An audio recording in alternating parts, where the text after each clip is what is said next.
The XDm Elite is here from Springfield. That's what we'll take a look at next on GBGuns.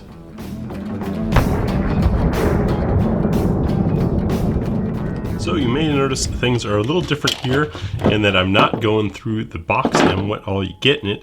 That's because this is a very, very early example.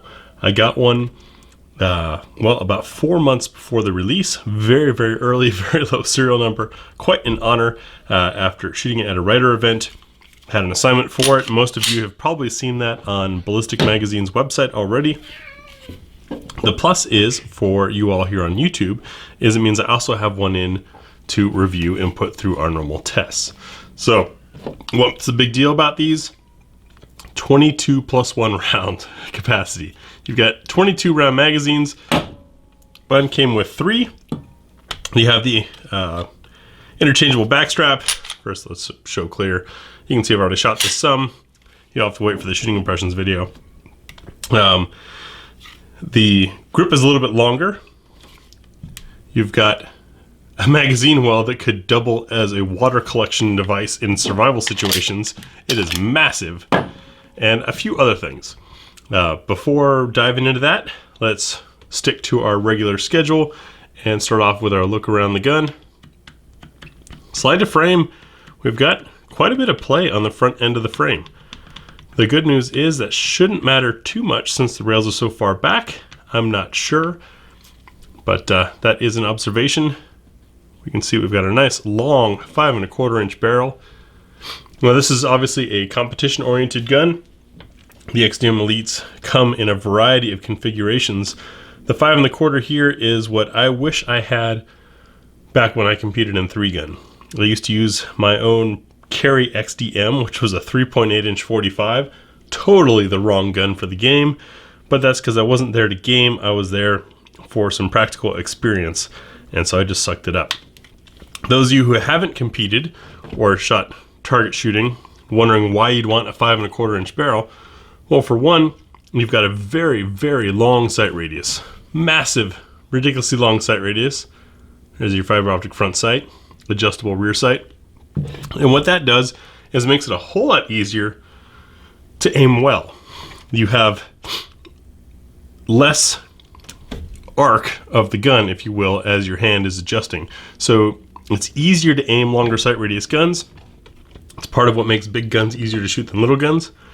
The other advantage here with this 5 1/4 inch barrel is you're going to get more velocity. More speed means more energy, means you're hitting the target harder. And if you're shooting in competitions where you have to knock steel over or hit a swinger, that kind of thing, getting a little bit of extra oomph can save you time in the long run. So those are the two main reasons for such a long barrel. You can see even the slide has these marks almost as if they were, the slide was supposed to end here and then they added on pieces on the end. We do have a rail, some texturing on the front of the trigger guard, these really big, deep serrations for press checks. You can see that the gun is very easy to start racking and then get stiffer. We'll get to that when we cover the recoil system.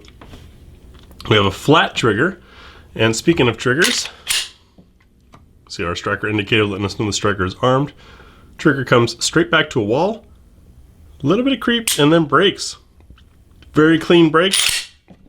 Reset is decent, takes you back to the creep, and then a brake. But it brakes when vertical. So it's pretty easy to feel and know when that shot is going to go. We have the standard XDm feel and grip through here.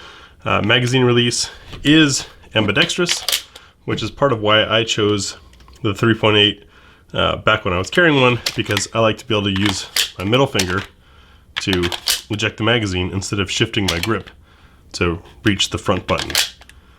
Unlike the earlier ones, you can see the slide stop and release is also ambidextrous, and unlike some other guns, it actually works as both a stop and release. So you get full functionality regardless of hand.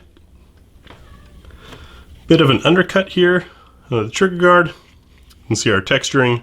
that prevents side-to-side movement. I would have preferred if it was oriented to prevent vertical movement, since that's the way the gun rocks in your hand. But very comfortable grip. The grip safety is enlarged. You can see it's got that extra tail sticking out to make sure it deactivates. That's a good thing, because depending on your hand size, the gun's caliber, etc., it is quite possible to hold these things and think everything's right, and then you go to pull the trigger and you get this squishy trigger that won't go all the way, and that's because the grip safety is not deactivated. On this gun, it's pretty darn clear that it's going to pop out. Slide to frame fit on the back. We have some side-to-side play and some vertical play, despite it looking like a pretty flush cut. How that impacts accuracy, once again, we'll see in the shooting impressions. Next, we'll field strip the XDm Elite and take a look inside the gun. So field stripping the XDm Elite is just like the other XDm series. We'll lock the slide to the rear, and with it locked in the rear, rotate this lever up. Once that's done, gently release the slide, no need to pull the trigger. That was one of the big advantage safety points when these first came out. See a nice big metal block in there, and fairly simple and straightforward construction. Big old ejector. Here's our recoil assembly, and you can see it's captured. It's steel to give it some weight, and it also has multiple springs. And the advantage with that is you've got that softer start, but a firmer end to the rack that helps decelerate the slide and also give it a good shove forward on the way forward to result in a very flat shooting gun. Taking our barrel out, we can take inside the slide. A lot of excess cut out, but even though I've shot this thing, you can see it's all fairly clean machining. Looks pretty good in there. Let me get the camera to focus at the right depth for you. There you are.